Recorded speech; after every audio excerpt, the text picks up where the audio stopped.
Велиме овие неколку денови дека од прочка стартуваа великденските пости, најдолгиот пост кој што се практикува кај нас и за голем дел од луѓето кои што навистина ете го практикуваат постот, се обидуваме постојано да нудиме рецепти кои што ќе можете да си ги внесете во вашата секојдневна исхрана. И некако низ годиниве дадовме до знање дека навистина не е оскудна исхраната ако постите, дека навистина постојат голем број на рецепти, намирници кои што можете да ги конзумирате. Се што треба да знаете е да имате малку повеќе познавање во поглед на сето тоа, а ние се надевам со нашите рецепти и оброци на денот тоа го придонесуваме. Денеска во кујната ни е нашата драга Билјана Ристевска, позната нутриционистка, и Биле токму утрово ќе ни даде предлог рецепт кој што ќе биде посен и верувам дополнително ќе им влијае на гледачите, особено кај оние кои што ги практикуваат постите, а меѓу нив си и ти, Биле. Прво добро ми дојде. Добро ја најдов, благодарам на поканата и поздрав до сите гледачи утрово. Пустиш и ти ми спомена за камерите. Да, еден од потешките пусти, нели, со оглед на тоа што подолго временски период трае, како низ годиниве се снаоѓаш, велиш дека веќе не ти е проблем, нели, тој начин на функционирање? Некако меѓу народот нели владее на терминот потежок пост. Мене некако овој пост ми е многу полесен. Од причина што веќе на пазарите имаме владее така, што мислиш? Затоа што мисля дека нели еден до два дена подолго од божикниот пост и тука нели не е готов психолошки делува повеќе. Меѓутоа потежок е сметам дека божикниот. Од причина што поскудни сме со храна во тој период од годината, нели немаме свеж зеленчук толку на избор, немаме овоше толку на избор, нели се сведува на портокали, мандарини, јаболка. Сега некако се буди природата полесен, некако денот е поголем, поактивен си и полесно ти поминува. Да, и затоа од моја гледна точка е полесен пост, некако дури и спонтано, него не осеќам дека почна постот, дека нели ќе треба да трае 7 недели, сето тоа си оди некако гладко и едноставно од проста причина, можеби што јас па премногу години наназад го постам. Тоа сака да кажам, веројатно дури без масло го постам постот. И не ти е тешко? Воопшто. Значи, навистина не ми е, еве овој оброк денеска што ќе направиме овде, ако не додадеме маслиново масло, може да биде оброк на вода. Да. Затоа што нема ниту во пастата, во макароните масло додадено, варено е само на вода и на солца. Додаваме индиски оревчиња, нели, авокадо блендано, рукола, малку сок од лимон или од портокал и тоа е дресинг од зестите. Слободно може да бидат вкусни си кога се на водоброците, верувате. Јас моите практикувам често да ги сликнам, не само што се вкусни, туку се и нутритивно вредни и богати оброци. Да, ова денес што ќе го понудиме може да биде класична замена за еден оброк, затоа што тоа би сакала да го потенцираме за сите оние кои што ги практикуваат овие пости. Еве уште еден предлог рецепт кој што е едноставен и брзо се подготвува затоа што пастата веќе Биле ја подготвила од дома, се останато во поглед на дресингот ќе го направиме тука и ќе добиеме еден оброк кој што ќе биде спремен за конзумирање. Нема ниту многу нели состојки, нели па да биде тешка за подготовка или да не можете да подготвите, буквално може кога ќе се вратите од работа, додека нели се средувате, се преслекувате, да ставите да се сварат макароните, точно не им треба многу, значи не повеќе од 8 до 10 минути. Ако ги имате сите состојки дома, нели, што не се многу, како што напоменав, авокадо, нели, индиски оревчиња, и сега може тука да дадете нели во сосот ако сакате и бејби спанаќ, може се, значи состојките може да си ги менувате како си милувате, нели како сакате. Одговара. Авокадото на пример многу добро оди со печена пиперка, доколку имате замрзнато како зимница. Јас многу често знам да го направам и со печена пиперка еварка, нели одмрзната од фрижидер, да ја додадете во авокадото и да добиете еден прекрасен нели сос.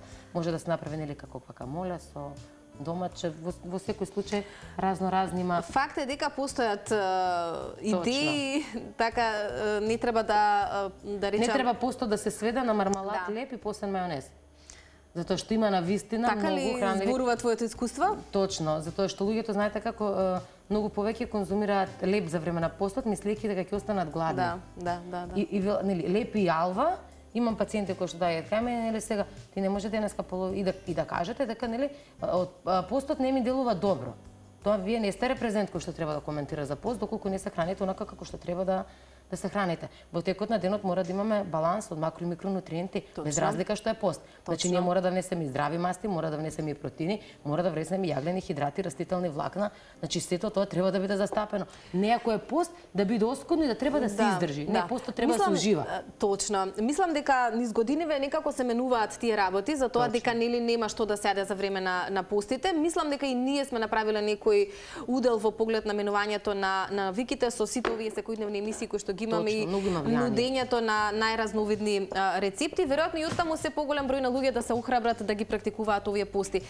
Биле, што говори твоите искуства, дали имаме се помлади луѓе низ годиниве кои што ги практикуваат или сакаат, ако не нели целите барем последната недела пред Великден или барем една недела нели во годината да постат? Вака, значи вие како што велите, нели дека медиумот има влијание врз нели аудиториумот. Исто така, јас велам дека на пример на тројца луѓе да им спомнам на работата и ќе ме прашаат нели дали постиш или не. Верувате дека следната година се одлучуваат и ме прашуваат сега кога почнувам постат, може постно мене да ми направите? Значи има влијание и нели од збор на пациентите кои ќе кажат, прашуваат нели што ќе добијам од постот, затоа што има луѓе навистина што не се едуцирани, што мислат дека доколку постат нели ќе им ослабне крвната слика, ќе им ослабне здравјето. Велам никако, вие после постот треба да излезете поенергични, повитални, порасположени. Баш она што пред малку го спомна, дека треба да се ужива целиот процес. Не треба да го мислите вие нели во текот на денот, сега што ќе јадам, како ќе, треба тоа спонтано да ви доаѓа. И на пример нели да си имате секогаш дома продукти од кои што би си подготвили оброк. Кога ние најмногу лутаме кога немаме дома што треба да се направи еден план, нели? Точно, план на неделно или дневно ниво. Да си спазарите, да си набавите хранливи продукти и тогаш е преедноставен, верувате, постот за постење, за издржување, како што нели милуваат да кажат многу од луѓето. И во самиот пост си го чистите телото, детоксицирате тело, излегувате поенергични практично. И затоа треба да имаат повеќе енергија. Точно. Во првите неколку дена веќе почнува се чисти крвотокот, понатаму се чисти црниот дроб, се чистат бубрезите. Пак ќе напоменам доколку постите правилно и на здрав начин на пост имате. Не да постиме нели сега има, ние знаеме, постна салама, постна паштета, постни некои супи, не знам, па постни има кашкавали. Ја искрено не знам од кој растение го прават постниот кашкавал, сериозно.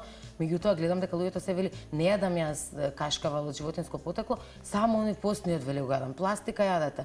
Значи подобро е овчи кашкавал, ако сте решили да јадете кашкавал, ви нема да изедете половина килограм кашкавал, 2 парчиња, ќе си направите сендвичи, тоа е тоа. Никако не сум, значи никогаш во животот нема да препорачам растителен кашкавал, односно млечен производ од растително потекло. Освен тофуто, нели кое што си доаѓа од сојата, сосема различно, не е млечен производ и не е сирење, нели? Тоа е растителен производ, меѓутоа сето останато што е нели добиено по технолошки процес, синтетски добиено, нема никаква улога за нашиот организам, никаква хранлива вредност, ниту нутритивен бенефит по нашето тело. И тоа треба да го знаат оние кои што не гледаат. Околу дресингот, само да продолжиме да ги информираме гледачите, што ставиме, стававме. Да, авокадо, ставивме пола портокал, можете вие и лимон. Може и лимон, меѓутоа е многу убаво и со портокал, не пречи. Ќе додадеме кисело стај во прашање, претпоставувам. Индиски оревчиња. Добра. Може ли малку околу рукулата? Рукулата ќе ни биде внатре делот сосот или за декорација? Ќе ставиме малку и внатре, меѓутоа како декорација е многу добра. Добра. Рукола земав заради тоа што може да се додаде, како што напоменав, и бејби спанак или спанак и обичен или бритва, само не можев јас да најдам и затоа земав рукола. Добра. Може малку за хранливите вредности на руколата? Да ни споделиш? Руколата е, како што напоменав сега предходно, пред малку најдобар чистач на црниот дроб. Превенира против медитеранска зелена трева, најчесто позната, превенира против канцерогени заболувања. Самата зелена боја говори дека содржи голема количина на хлорофил во себе.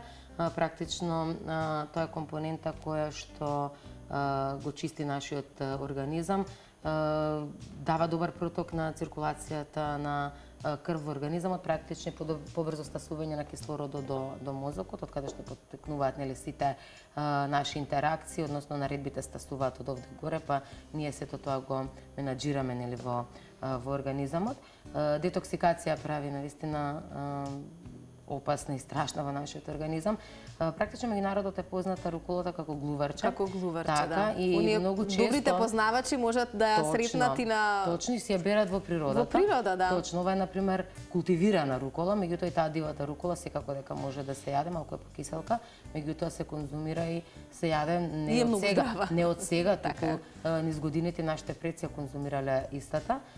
Руколата се додава во разни салати, најдобро да се јаде во сирова форма, не термички обработена. Може да се подготвуваат разни сосови од истата, да се додава во салати, во многу шејкови или смутија познати во... Јас сум голем љубител на рукола, иако има многумина што малку него може специфичен вкус. Незиниот специфичен вкус, и тоа сакав да те прашам дали може би на тоа на специфичноста на вкусот се должи не толку големата употреба кај нас тука. Точно така, заради тоа што не сме навикнати практично на вкусот од руколата, има некој поред вкус, меѓутоа зависи на кој што ќе му се вендиса во моментот. Јас на пример си правам само салата со рукола, значи на кисичка рукола, ставам брусница, ставам оревчиња, маслиново масло и еден цеден лимон. Значи нема хубава комбинација. Стварно, се ако сакате рукола салата, значи навистина идеална. Добро. Сега додадовме овде малку бадемово млекце, маслиново масло и дел од руколата. Ова ќе не биде за декорација. Сега ќе блендираме, ќе го добиеме сосот или дресингот и тоа веројатно ќе го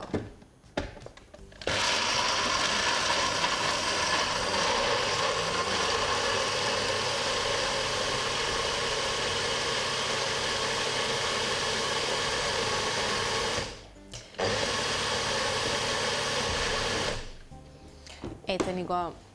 Може да го додадеме уште малку млекцето што не остана. Добро. Да не биде малку потечно? Да.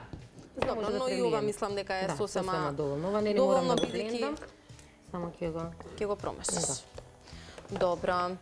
Го имаме дресингот или сосот со кој што ќе ги прелиеме, ќе ја прелиеме интегралната паста, така? За авокадото само некој збор. Нели влегува во класата на овошки. Меѓутоа е единствено од овошјето кое што содржи поголема концентрација на масти, односно другите овошја немаат масти. Толку колку има авокадото? Точно.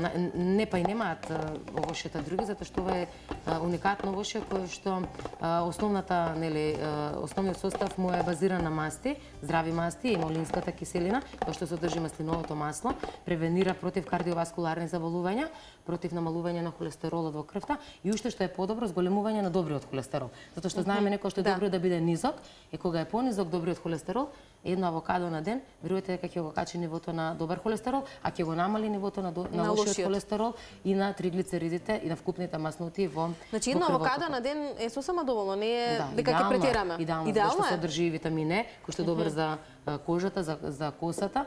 Значи доколку нели имате можност, знаеме ако е поскапо или авокадото, меѓутоа сега се наоѓа, нели, и поевтино може да си го најдете понекогаш. Тоа позрелото да се купува авокадо, не зеленото авокадо, зашто ќе треба да го зреете дома дополнително. Ќе треба, да. Сме кажували некои финти за зрење, но тоа во некоја друга прилика. Како и да е, убаво да се конзумира авокадо и како што спомена Биле, идеално би било по едно на ден. Можете во различни комбинации да го правите, а ова ви е една од тие кои што ви ги нудиме токму денеска, пусна верзија на паста или на интегрална паста со намаз или дресинг од авокадо и рукола. Претпоставам од руколата малку и ќе декорираме, а бидејќи сме и на самиот крај, за многу вкусо и ќе дегустираме. Поточно ќе уживаме и ова ќе биде нашиот оброк денеска, кој што ќе го конзумираме. Некој содржи калиум, авокадото повеќе неколку пати повеќе од бананата. Ние често знаеме да кажеме дека може вака да става. Е добар за баланс на електролитниот состав во нашиот организам. Заради содржината на калиум која што содржи витамин К, фолати содржи, добре за жени кои што се во бременост и жени кои што отпираат, односно дојат. Одлично. Антиканцерогено исто така делува заради тоа што содржи висока концентрација на антиоксиданси, едни од меѓу нив се лутинот и кзеаксантинот, кои што се главни антиоксиданси за добар вид, односно се грижат за здравието на очите. Растителни влакни со така многу содржи, добри за Значи, дигестивниот милион систем. причини зошто треба да користите авокадо и рукола и се она останато што го споменавме денеска, а се наоѓа токму во нашиот дресинг, кој што го имаме токму за овие интегрални макарони. Биле ти благодарам многу. Вообичаено би ти рекла со лесно постот, ама бидејќи кажа дека навистина уживаш во истиот и не ти е представува никаков проблем, се надевам дека и гледачите кои што ги практикуваат овие пости ќе им биде или ќе најдат начин да ги уживаат овие денови, затоа што со нашите емисии веројатно тоа ќе ви биде и полесно, бидејќи секојдневно се обидуваме и во овој период барем да понудиме и постни рецепти. Биле ти благодарам и се дружиме за многу скоро, се разбира, во нова прилика. Благодарам вам. Поздрав уште еднаш до сите гледачи на Телма телевизија. Така е. Благодарам. Останете вие на Телма. Почнува новото издание на Да си кажеме. Горан и неговата гостинка веќе во студиото. Веднаш по джинглот ги гледате нив.